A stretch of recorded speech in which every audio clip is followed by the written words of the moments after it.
और इस समय सर हम नहीं सोचेंगे तो इसमें हम पीछे रह जाएंगे, तो हमारे बच्चे भी पीछे रह जाएंगे। दूसरा, इसमें कई प्रावधान है मित्रों नेक एक्रेडिटेशन में। स्टूडेंट्स अध्यापक का प्रोपोर्शनल कितना है? 15 स्टूडेंट के बीच में एक अध्यापक होना चाहिए, ये नियम है। ये क्या फॉलो होता है वो भी हमें देखना पड़ेगा। एससी और एसटी की सीट पर कितनी एप्लीकेशन आती है और सभी को एडमिशन मिलता है नहीं मिलता है, उसकी बातें भी इसमें रखनी पड़ती है। तो प्रयास ये भी करना चाहिए कि हमारी कॉलेज और यूनिवर्सिटी में ऐसे स्टूडेंट्स हो जो पिछड़े वर्ग के हो, एससी एसटी के स्टूडेंट्स हो। नहीं है तो हमें प्रयास करना पड़ेगा कि हमारे यहाँ ये स्टूडेंट आए, एडमिशन मिले। इसी तरह फॉरेन स्टूडेंट्स हमारे यहाँ कितने हैं और इस फॉरेन स्टूडेंट्स के आधार पर मार्क्स मिलते हैं, अंक मिलते हैं। अब ये अच्छी बात है कि धीरे धीरे करके विदेशी स्टूडेंट्स की संख्या भारत में बढ़ती जा रही है। ये हमारे लिए बहुत ही खुशी की बात है। विदेशी स्टूडेंट तब आएगा जब हमारे यहाँ क्वालिटी एजुकेशन होगा, पूरी सुविधाएं होगी, लैब अच्छी होगी, टीचिंग अच्छा होगा, ऑनलाइन ऑफलाइन पढ़ाई होगी और उसकी जो समस्या है वो समस्याओं को दूर करने के लिए प्रयास होगा। अच्छी छात्रावास होगा और छात्रावास में सभी सुविधाएं होगी, अच्छी लाइब्रेरी होगी और जो जरूरी है वो सभी बुक्स होगी। ये सब होगा तब हमारे विदेशी के स्टूडेंट्स इधर आएंगे। ये सब मिलाकर ही हम यूनिवर्सिटी या कॉलेज या तो कोई संस्था अच्छी तरह से चला सकते हैं मित्रों। और मुझे ये खुशी इस बात की हुई कि आपने टीचर्स का जो सम्मान किया है मित्रों, क्योंकि टीचर्स का सम्मान नहीं होगा तो पढ़ाई कैसे करेंगे मित्रों। उनको वही भी चाहते हैं कि हमारा भी सम्मान हो। बच्चों को तैयार करने में टीचर्स की भूमिका रहती है मित्रों। इसी तरह अभिभावक की भूमिका रहती है, सबकी भूमिका इसमें रहती है। तो सबका सम्मान आपने किया, चाहे टीचर हो, चाहे प्यून हो, चाहे सफाई कामदार हो, चालक हो, ये सबका आपने सम्मान किया है। जो मैं कहूंगी कि ये जो नई शिक्षा पॉलिसी है ना, इसका एक भाग है मित्रों सम्मान का कार्यक्रम, विविध प्रकार की प्रवृत्तियों का कार्यक्रम, ये सब इसमें। तो आज आप काफी समय से बैठे हो, मुझे पता है, और मन में ये भी होता है कि अब पूरा करो भाई, हमें भोजन करना है, मुझे भी भूख लगी है। बराबर है कि नहीं? भूख लगी है ना? किसको लगी है? जी, मुझे भी लगी है, आप लोगों को लगी है, सबको लगी है। तो अब हम भोजन को न्याय देंगे, भोजन को न्याय देंगे, क्योंकि जब तक पेट खाली है तब तक हम पढ़ाई नहीं कर सकते, तब तक हम जो बोलते हैं ना वो हम एक्सपर्ट नहीं कर सकते हैं मित्रों। लेकिन आप सबको बहुत बहुत बधाई देती हूँ, सभी हमारी छात्राओं को बधाई देती हूँ। और एक बात इतनी जरूर कहूंगी कि समाज में जो महिलाओं और बेटियों के प्रति जो आपत्तिजनक जो प्रवृत्तियां हो रही है, इसमें हमारी बेटियां बचे, हमारी बेटियां बचे और हमारे जो बेटे हैं वो ये सोचे कि मुझे एक अच्छा इंसान बनना है। जब सर्टिफिकेट आपके पास हो लेकिन हम अच्छे इंसान होंगे तो भाई का महत्व नहीं।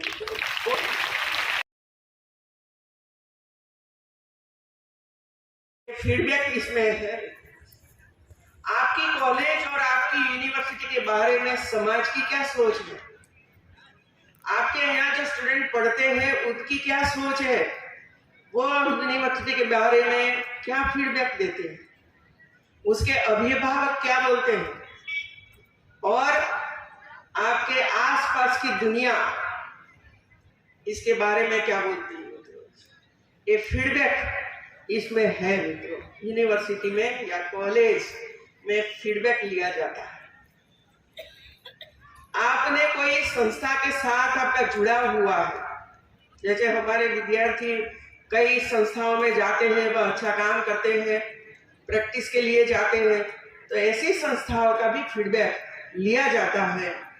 और दुनिया भर में आपकी यूनिवर्सिटी का नाम कोई दुनिया भर की यूनिवर्सिटी की वेबसाइट पर है कि नहीं है, ये सोचिए जरा।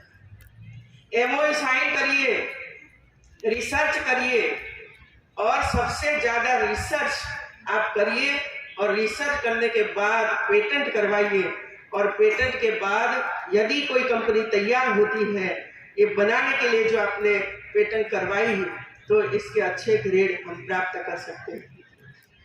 शिक्षा से कोई छोटे मोटे उद्योग बच्चों को सिखाना है, इसके बारे में सोचना पड़ेगा, और कैसे बच्चों को हम आगे जाकर 6ठी कक्षा से लेकर 12वीं कक्षा तक वो क्या पढ़े कि जिसकी वजह से आगे जाकर एक अच्छा उद्योगपति बने, एक अच्छा डॉक्टर बने, एक अच्छा किसान बने, एक अच्छा नागरिक बने।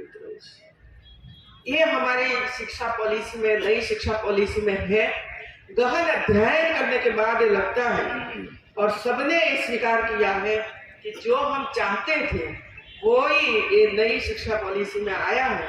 और इसी वजह से मेरा काम ये है कि भाई आपको A++ में जाना है, विश्व की अलग अलग यूनिवर्सिटियों का आपकी यूनिवर्सिटी का नाम हो, ये आप चाहते हो, तो मेरा काम ये है कि जो नियुक्ति हो वो पारदर्शक हो, और बहुत ही अच्छे क्वालिफाइड टीचर पारदर्शिता से भरा जाए कि जिसकी वजह से यूनिवर्सिटी में जाकर अच्छा काम करें मित्रों।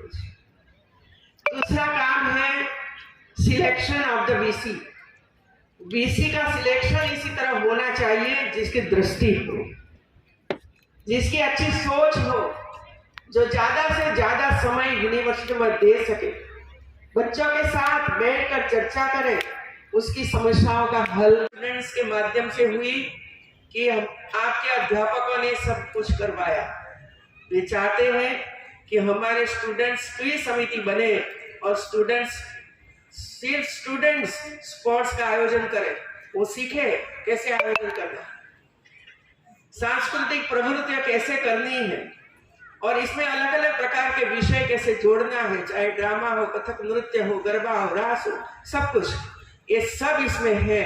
और इसी वजह से हम एक करवा रहे हैं कि आप एक करिए तो ही आप A+ या तो A++ ग्रेड प्राप्त कर सकते हैं।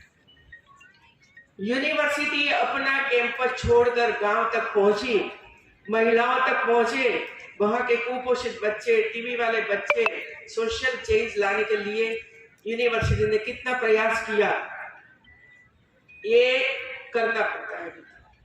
बेस्ट प्रैक्टिसेस क्या है आपकी बेस्ट प्रैक्टिसेस, जिसका लाभ समाज को मिला, जिसका लाभ स्टूडेंट्स को मिला, जिसका लाभ अभिभावकों को मिला, ये भी इसमें हमें करना पड़ता है। यूनिवर्सिटी करते रही है तो, और इस समय सर हम नहीं सोचेंगे तो इसमें हम पीछे रह जाएंगे, तो हमारे बच्चे भी पीछे रह जाएंगे।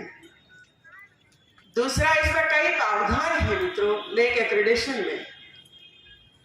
स्टूडेंट्स अध्यापक का प्रोपोर्शनल कितना है, 15 स्टूडेंट के बीच में एक अध्यापक होना चाहिए, ये नियम है। ये क्या फॉलो होता है वो भी हमें देखना पड़ेगा। SC और ST की सीट पर कितनी एप्लीकेशन आती है, और सभी को एडमिशन मिलता है नहीं मिलता है, उसकी बातें भी इसमें रखनी पड़ती है। तो प्रयास ये भी करना चाहिए कि हमारी कॉलेज और यूनिवर्सिटी में ऐसे स्टूडेंट्स हो जो पिछड़े वर्ग के हो, SC ST के स्टूडेंट्स हो। नहीं है तो हमें प्रयास करना पड़ेगा कि हमारे यहाँ ये स्टूडेंट आए, एडमिशन के लिए। इसी तरह फॉरेन स्टूडेंट्स हमारे यहाँ कितने हैं, और इस फॉरेन स्टूडेंट्स के आधार पर मार्क्स मिलते हैं, अंक मिलते हैं। अब ये अच्छी बात है कि धीरे धीरे करके विदेशी स्टूडेंट्स की संख्या भारत में बढ़ती जा रही है। ये हमारे लिए बहुत खुशी की बात है।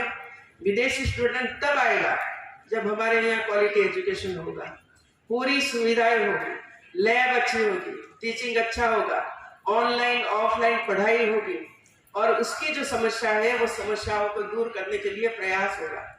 अच्छी छात्रावास होगा और छात्रावास में सभी सुविधाएं होगी, अच्छी लाइब्रेरी होगी और जो जरूरी है वो सभी बुक्स होगी।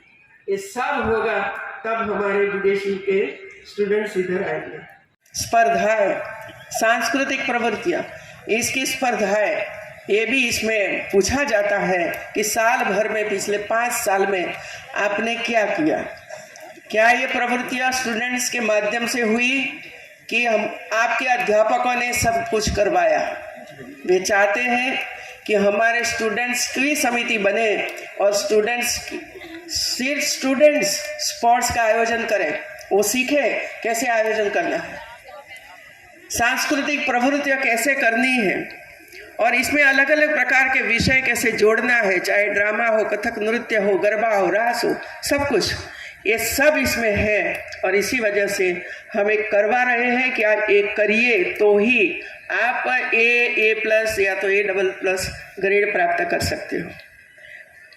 यूनिवर्सिटी अपना कैंपस छोड़कर गांव तक पहुंची, महिलाओं तक पहुंचे, वहाँ के कुपोषित बच्चे, टीबी वाले बच्चे, सोशल चेंज लाने के लिए यूनिवर्सिटी ने कितना प्रयास किया। ये तो बीच में कोरोना भी आ गया और कोरोना आने की वजह से चाहे स्कूल कॉलेज बंद रही लेकिन ऑनलाइन शिक्षा चलती रही, ऑनलाइन वेबिनार होते रहे, ऑनलाइन कई प्रकार के एजुकेशनिस्ट कॉलेजों ने, यूनिवर्सिटियों ने, शिक्षाविदों ने, नीति आयोग ने, AICT ने, UGC ने, ये सब ने अपने अपने तरीके से उस पर काफ़ी सोचा और सब लोगों को समझाया कि किस तरह ये काम करना है। और आज मुझे खुशी है कि हमारी कई यूनिवर्सिटियों में ये नई शिक्षा नीति का अमलवारी हो गई है और फर्स्ट सेमेस्टर सेकंड सेमेस्टर की एग्ज़ाम भी इसी हिसाब से हुई है। इसमें कुछ कमियां रही है तो समय समय पर ये कमियां में सुधार आएगा और हम सुधार करते रहेंगे। बच्चों को हम चाहते हैं कि क्वालिटी एजुकेशन मिले। हर एक बच्चा अलग प्रकार का होता है, सब बच्चे एक ही नहीं है। घर में 2 बच्चे होते हैं ना, उनकी क्वालिटी भी अलग अलग होती है, उसकी रुचि भी अलग अलग होती है, इसकी सोच भी अलग अलग होती है। और इसी वजह से ज़रूरी होता है कि स्कूल हो, प्राइमरी हो, सेकेंडरी हो, कॉलेज हो या यूनिवर्सिटी हो, इसमें अलग अलग प्रकार के कार्यक्रम करवाने पड़ते हैं और इसमें बच्चे हिस्सा लेते हैं। तब जाकर वो अपनी पहचान कर सकते हैं, तब जाकर वो उसको लगता है कि मैं ये कर सकता हूँ, मैं ये कर सकती हूँ। रुचि के हिसाब से उसको इसमें जोड़ना चाहिए जिसकी वजह से उसकी टैलेंट बाहर आए और धीरे धीरे करके वो अपना एक पथ तय करे कि मैं अब कहाँ जाना चाहता और मैं कहाँ जाना चाहती हूँ। और इसके लिए भी ये प्रयास हो रहा है कि सभी यूनिवर्सिटी और सभी कॉलेजों का नेक एक्रेडिटेशन हो। और नेक एक्रेडिटेशन हो तो काफ़ी कुछ काम करना पड़ता है मित्रों। मैं इसमें लगी हूँ और इसी वजह से मैं कह सकती हूँ, एक तो हर साल 30% नया सिलेबस हर एक कॉलेज का जो बनता है सिलेबस, यूनिवर्सिटी का जो सभी सब्जेक्ट का जो सिलेबस बनता है, इसमें हर साल 30% सिलेबस ऐड करना पड़ेगा मित्रों। और इस समय सर हम नहीं सोचेंगे तो इसमें हम पीछे रह जाएंगे, तो हमारे बच्चे भी पीछे रह जाएंगे। SC और ST की सीट पर कितनी एप्लीकेशन आती है और सभी को एडमिशन मिलता है नहीं मिलता है, उसकी बातें भी इसमें रखनी पड़ती हैं। तो प्रयास ये भी करना चाहिए कि हमारी कॉलेज और यूनिवर्सिटी में ऐसे स्टूडेंट्स हो जो पिछड़े वर्ग के हों, SC ST के स्टूडेंट्स हो। नहीं है तो हमें प्रयास करना पड़ेगा कि हमारे यहाँ ये स्टूडेंट आए, एडमिशन मिले। इसी तरह फॉरेन स्टूडेंट्स हमारे यहाँ कितने हैं